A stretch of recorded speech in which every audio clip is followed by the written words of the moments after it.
नमस्कार, मैं गीता रानी, lecture physical education diet बार पर। आज की अपनी ऑनलाइन क्लास में सभी डीएलएड प्रशिक्षुओं का, ऑनलाइन व्यूअर्स का हार्दिक स्वागत करती हूँ। फिजिकल एजुकेशन की क्लास में आज हमारा टॉपिक है स्वास्थ्य शिक्षा, हेल्थ एजुकेशन। आज हम बात करेंगे स्वास्थ्य शिक्षा से हमारा अभिप्राय क्या है, कौन कौन से स्वास्थ्य शिक्षा के लक्ष्य हैं, उद्देश्य हैं, कौन कौन से कारक हैं जो स्वास्थ्य शिक्षा को प्रभावित करते हैं। स्वास्थ्य शिक्षा हमारे लिए क्यों महत्वपूर्ण है। आइए सबसे पहले हम बात करते हैं स्वास्थ्य शिक्षा की। स्वास्थ्य शिक्षा क्या है? स्वास्थ्य शिक्षा हमें जीने की कला सिखाती है।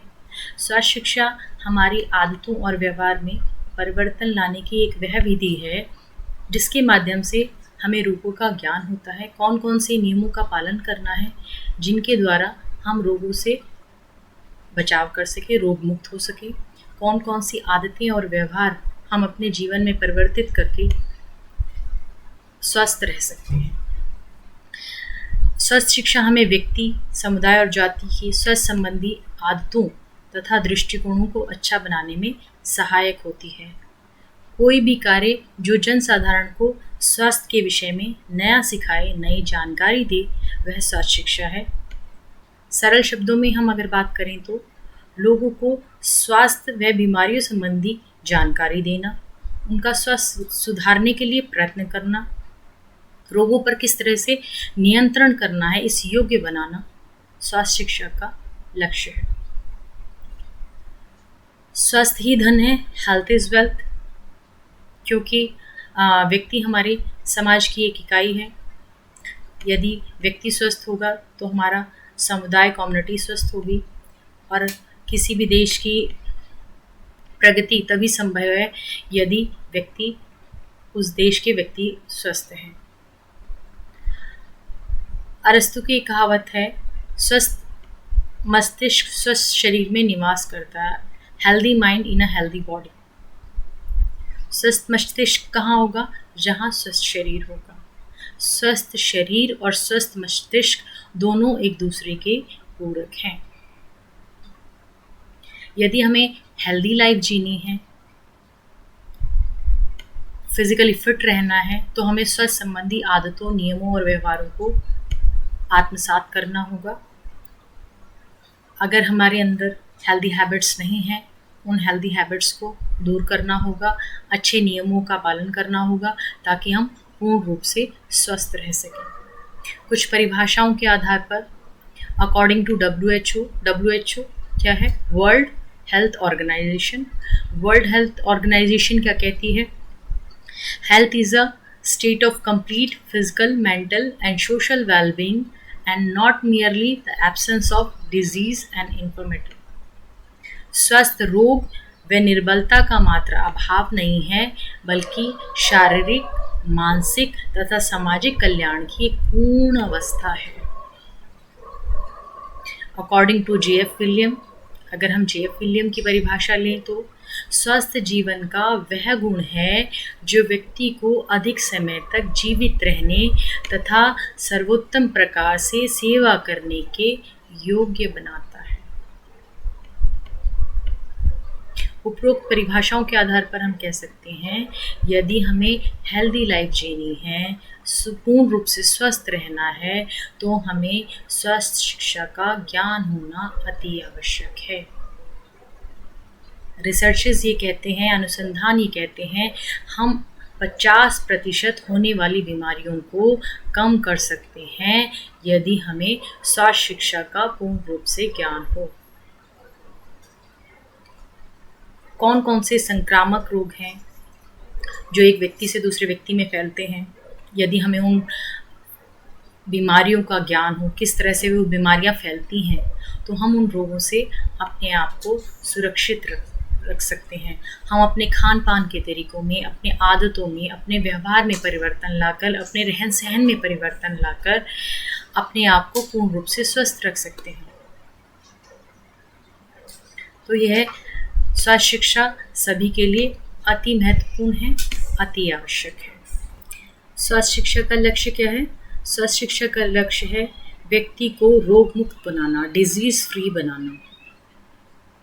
स्वास्थ्य शिक्षा के लक्ष्य को प्राप्त करने के लिए हमें विभिन्न स्टेप्स अपनाने होंगे, कुछ छोटे छोटे स्टेप्स अपनाने होंगे जिसके माध्यम से हम स्वास्थ्य शिक्षा के लक्ष्य को प्राप्त कर सकते हैं। सबसे पहला स्टेप्स हम क्या अपनाएंगे?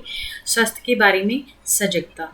लोगों को हम स्वास्थ्य के बारे में किस तरह से सजग करेंगे, अलर्ट करेंगे, किस तरह से हम उन्हें पैम्पलेट्स के माध्यम से, किस तरह से हम उन्हें टीवी के माध्यम से, रेडियो के माध्यम से, हेल्थ बुक के माध्यम से उन्हें जागरूक करेंगे कि आपको किस तरह से रोगों से अपना बचाव करना है, रोग मुक्त किस तरह से रहना है, हेल्दी लाइफ किस तरह से जीनी है। बच्चों को हॉस्पिटल्स में और आपको इस तरह की हेल्थ सर्विस प्रोवाइड करनी है।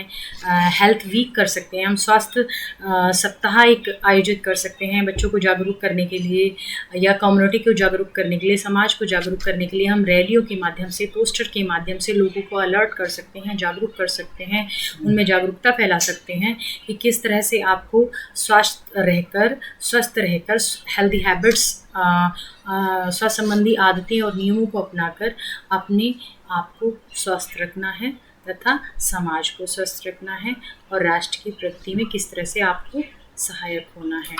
नेक्स्ट स्टेप है स्वास्थ्य के बारे में सजगता के बाद हमारा नेक्स्ट पॉइंट है स्वास्थ्य संबंधी आदतों का विकास। स्वास्थ्य संबंधी आदतें कौन कौन सी हैं? नियमित समय पर सोना, नियमित समय पर प्रातः उठना, नियमित शौच जाना, नियमित खान पान अपनाना, सुबह का नाश्ता नियमित समय पर लेना, संतुलित आहार लेना, जंक फूड से बचना। जंक फूड, आजकल के बच्चों को जंक फूड बहुत पसंद है। जंक फूड ना लेकर हम पौष्टिक भोजन ले सकते हैं जिससे हमारा स्वास्थ्य सही रहे। और स्वास्थ्य संबंधी आदतों को अपनाना, मनोरंजन, नियमित व्यायाम करना, एक्सरसाइज करना और रिक्रिएशन गेम्स को खेलना आदि हमारे स्वास्थ्य संबंधी आदतों का हम विकास कर सकते हैं। नेक्स्ट है हमारा संक्रामक रोगों से बचाव। संक्रामक रोग जो भिन्न भिन्न तरीक़ों से फैलते हैं, भोजन द्वारा, वायु द्वारा, पानी द्वारा, और संक्रमित व्यक्ति के संपर्क में आने से ये संक्रामक रोग फैलते हैं। संक्रामक रोगों से हमें किस प्रकार बचाव करना है और किस प्रकार हमें प्रिकॉशंस लेनी है, कौन कौन से नियमों का हमें पालन करना है, यह सभी हमें स्वास्थ्य शिक्षा के माध्यम से ज्ञान प्राप्त होता है। उदाहरण के तौर पर यदि हम मलेरिया की बात करें, हैज़ा की बात करें, जो पानी के द्वारा, मक्खियों द्वारा फैलते हैं और दूषित भोजन के द्वारा फैलते हैं, उनको ग्रहण नहीं करना है। और संक्रमित, रिसेंट अगर हम एग्ज़ाम्पल लें, कोविड-19 जो कोरोना के नाम से आप सभी जानते हैं, महामारी के रूप में फैला हुआ है, उसका हमें किस तरह से बचाव करना है। संक्रमित व्यक्ति के संपर्क में नहीं आना है, नियमित हाथ धोने हैं, भोजन करने से पूर्व, भोजन करने के बाद हमें हाथ धोने हैं और फल सब्जियों को सैनिटाइज करना है। संक्रमित व्यक्ति के संपर्क में नहीं आना है, संक्रमित व्यक्ति से दूरी बनानी है और हमें घर में ही रहकर पूर्ण रूप से स्वस्थ रहना है आदि। और नेक्स्ट है हमारा पॉइंट व्यक्तिगत तथा सामाजिक स्वास्थ्य रक्षा नियमों का ज्ञान। हम व्यक्तिगत रूप से किस तरह से स्वस्थ रह सकते हैं? यदि हम व्यक्तिगत रूप से स्वास्थ्य संबंधी आदतों का पालन करें तो हम पूर्ण रूप से स्वस्थ रह सकते हैं। स्वास्थ्य रक्षा नियमों का पालन करें, नियमित खान पान करें, नियमित रूप से खेलें, स्वास्थ्य संबंधी आदतों को अपनाएं आदि बिंदुओं का ध्यान रख सकते हैं। नेक्स्ट पॉइंट है हमारा प्राथमिक चिकित्सा का ज्ञान। प्राथमिक चिकित्सा क्या होती है? किसी भी आकस्मिक दुर्घटना में यदि किसी घायल व्यक्ति को जो चिकित्सा उपलब्ध कराई जाती है वो प्राथमिक चिकित्सा कहलाती है। सपोज़ करिए कोई दुर्घटना होती है, किसी को फ्रैक्चर हो जाता है, कोई कट जाता है, छिल जाता है, ऐसे समय में घायल व्यक्ति को, विक्टिम को जो सुविधा उपलब्ध कराई जाती है वो प्राथमिक चिकित्सा कहलाती है। प्राथमिक चिकित्सा का ज्ञान हमें स्वास्थ्य शिक्षा के माध्यम से हो जाता है। किस तरह से रोगी का मानसिक संतुलन बिगड़ने से बचाना है, किस तरह से उसे मानसिक रूप से तैयार करना है जब तक उसे चिकित्सा सुविधाएं उपलब्ध नहीं हो पाती, किस तरह से उसे टेम्परेरी फर्स्ट एड देना है और भीड़ भाड़ से दूर करना है और उस व्यक्ति को शीघ्र अतिशीघ्र अस्पताल पहुंचाना है यदि गंभीर रूप से वह घायल हुआ है। इन सभी बातों का ज्ञान हमें स्वास्थ्य शिक्षा के माध्यम से होता है। स्वास्थ्य निरीक्षण व निर्देशन की यदि हम बात करें, समय समय पर हम विद्यालय में, कॉलेज स्तर पर प्रार्थना सभा में बच्चों का स्वास्थ्य का निरीक्षण कर सकते हैं। उनके नाखून पूर्ण रूप से कटे हैं, साफ है या नहीं है, उनके विद्यालय में पहन के आने वाली यूनिफॉर्म वस्त्र साफ है या नहीं है, नीट एंड क्लीन है या नहीं है, पूर्ण रूप से प्रेस है या नहीं है, उनके बाल सही तरीके से तेल लगे हुए हैं नहीं है, और पर्सनल हाइजीन का उन्होंने ध्यान रखा है नहीं किया है, उनके शू पॉलिश है नहीं है, नीट एंड क्लीन है या नहीं है। इन सभी बातों का निरीक्षण यदि हम करते रहें और उन्हें यदि मैले कुचैले कपड़े पहनकर बच्चे स्कूल आए हैं तो उन्हें नियमित दिशा निर्देश अगर हम दें तो स्वास्थ्य संबंधी आदतों का ज्ञान अगर हम उन्हें कराएं, उन्हें हेल्दी हैबिट्स डेवलप करने के लिए प्रेरित करें तो हम स्वास्थ्य को पूर्ण तरह से प्राप्त कर सकते हैं। निम्न बिंदुओं को ध्यान में रखते हुए हम स्वास्थ्य शिक्षा के लक्ष्य को प्राप्त कर सकते हैं। नेक्स्ट है हमारा स्वास्थ्य को प्रभावित करने वाले कारक। कौन कौन से कारक हैं जो हमारे स्वास्थ्य को प्रभावित करते हैं? असंतुलित भोजन।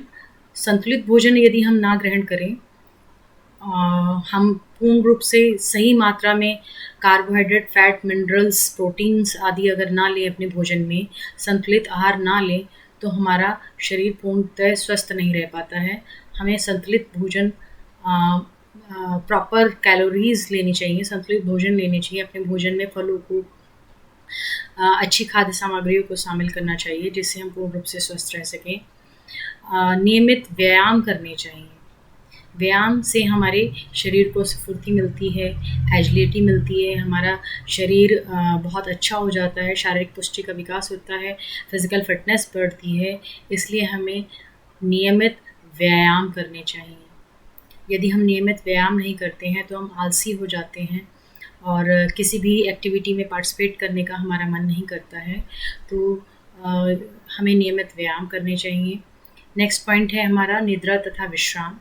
हमें सही समय पर निद्रा, रेस्ट करना चाहिए, प्रॉपर रेस्ट करना चाहिए, क्योंकि सही समय पर ना सोने से हमारे मस्तिष्क में मानसिक रूप से हम थक जाते हैं। हमारे मस्तिष्क पूर्ण रूप से कार्य करने की क्षमता नहीं रहती उसमें, और हम कोई भी काम सही समय पर पूर्ण नहीं कर पाते हैं।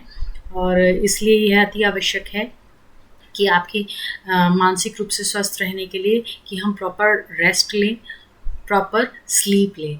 नेक्स्ट है हमारा शारीरिक व मानसिक स्वास्थ्य। शारीरिक स्वास्थ्य में हम अपने व्यक्तिगत स्वास्थ्य में हम कान, नाक, मुंह की सफाई का ध्यान रखें। मानसिक स्वास्थ्य में हम अपने मन को नियंत्रित रखने की कला सीखें।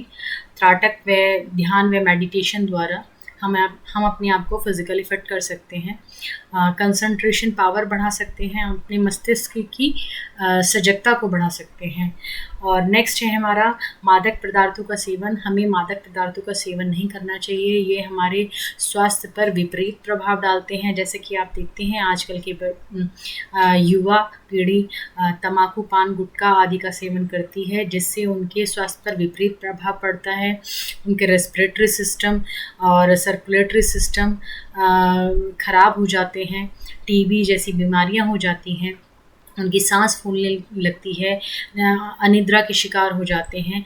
इन सब बातों से बचने के लिए हमें मादक पदार्थों का सेवन नहीं करना चाहिए और इन सब गलत आदतों को छोड़ देना चाहिए, इन्हें अपने व्यवहार में नहीं लाना चाहिए। नेक्स्ट है हमारा मनोरंजन के साधन।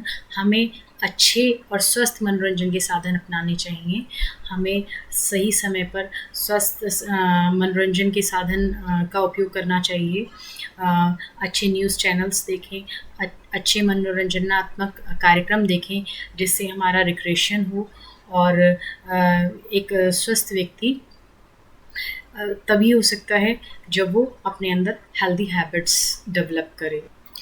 स्वास्थ्य शिक्षा के माध्यम से हमें ये पता चलता है किस तरह से हमें संतुलित भोजन ग्रहण करना चाहिए। संतुलित भोजन ग्रहण करने के क्या क्या लाभ हैं। संतुलित भोजन ग्रहण करके हम अपने भोजन में पर्याप्त मात्रा में प्रोटीन, फैट और कार्बोहाइड्रेट को शामिल करके किस तरह से पूर्ण रूप से स्वस्थ रह सकते हैं, किस तरह से संक्रामक रोगों से हमें बचाव करना है, किस तरह से हेल्दी हैबिट्स अपने अंदर डेवलप करनी है, और नियमित व्यायाम करने से शरीर में